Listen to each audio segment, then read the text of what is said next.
Hello everyone, welcome to the last part of pneumonia. In the first part we have discussed about the etiology, definition and a certain type of pneumonia, that is community acquired pneumonia. Second part we discussed about the pathogenesis, also about the clinical features and investigations that we need to do in cases of pneumonia. Now lastly we'll see into the management and the treatment line that we can follow or the precautions that we need to take for pneumonia. So let us start first with the management of pneumonia. The principle based or the behind the management is basically restoration of firstly the blood oxygen level or the blood saturation level needs to be restored.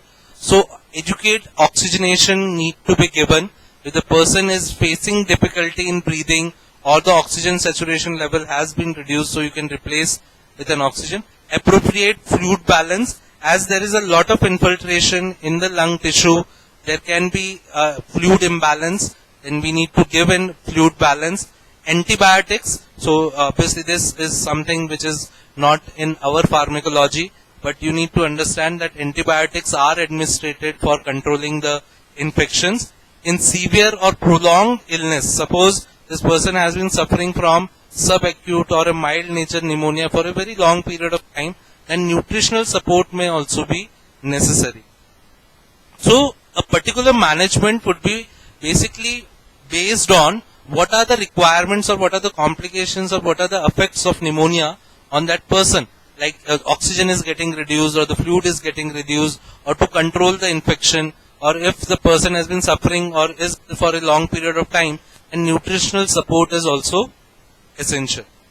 So to evaluate the effectiveness of administered medication and also to explain the procedure to the patient and the family, it is very essential to tell them that how the patient would be treated or what all stages the patient will go through. So first, how we start managing is oxygen. Why or when we should supplement with the oxygen? This is tachypnea, hypoxemia, hypotension or acidosis. These conditions call for oxygen as a replacement. The aim of maintaining the partial pressure of oxygen at or above 60 millimeter of Hg or 92% of or above, that is the oxygen partial pressure. High concentration, preferably humidified. What type of oxygen that you would be administrating, that is high concentration, that is 35% or more, preferably humidified, should be used in all patients who do not have hypercapnia associated with COPD. So in case the patient is suffering from COPD, so you will avoid humidified and high concentration oxygen. Continuous positive airway pressure should be considered in those who remain hypoxic despite this, and these patients should be managed in high dependency and intensive care environment where mechanical ventilation can be rapidly employed. Intravenous fluid, we talked about replacing the fluid, so intravenous fluid can also be supplemented.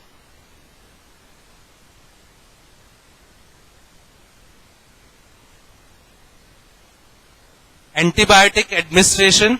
So I will skip this part as this is not a part of our pharmacology, but still antibiotics need to be assessed for their effectiveness, whether the organism on which we are administering the antibiotics, are they resistant to it, and other informations that in a particular area what organisms are prevalent, so we can find out an exact antibiotic for administration. Now comes the prevention. How to prevent if a person has been suffering from pneumonia recurrently or multiple times, then how will prevent it, or if it is spreading in society, how will prevent it? So a person suffering from pneumonia or suspected to develop pneumonia, if they are a smoker, we should advise them to stop smoking immediately. We can also administrate influenza vaccine and pneumococcal vaccine. In developing countries, tackling malnutrition and indoor air pollution is also important. as we have seen in the metro cities of our are getting polluted so high that the chances of development of such lung infection is increasing. Immunization against measles, pertussis, Haemophilus influenza type B in children. Legionella pneumophila has important public health implication. If you remember, Legionella pneumophila was one which was spread by air ventilators present in hotels and hospitals. So this basically spreads in community because these are all used. The hotels and hospitals are used by many people. Next comes a complication, that is if recurrently pneumonia is occurring or pneumonia is present in body for a long period of time and in absence of any specific treatment, what type of complications can we see?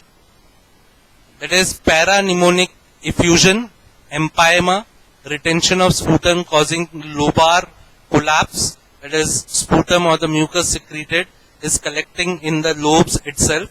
Bronchopleural fistula. Fistula is basically an opening or a communication, so it would develop into the pleural cavity and the bronchi.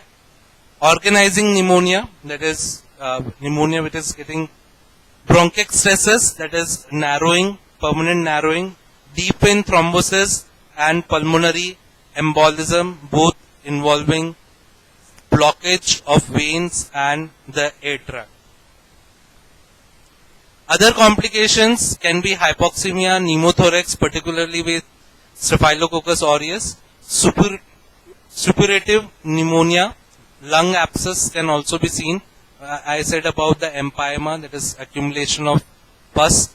ARDS, that is acute respiratory disorder. Renal failure, multi-organ failure. Atelectasis, respiratory failure which requires mechanical ventilators. Ectopic abscess formation, hepatitis, pericarditis, myocarditis and meningoencephalitis. So these are some complications which may arise after pneumonia. That's it. It was all that was about pneumonia.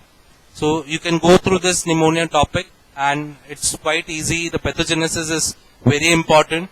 We are least interested in the treatment part here, but the pathogenesis of 4 stages is very important while describing pneumonia. Also keep in mind about the classification of pneumonia.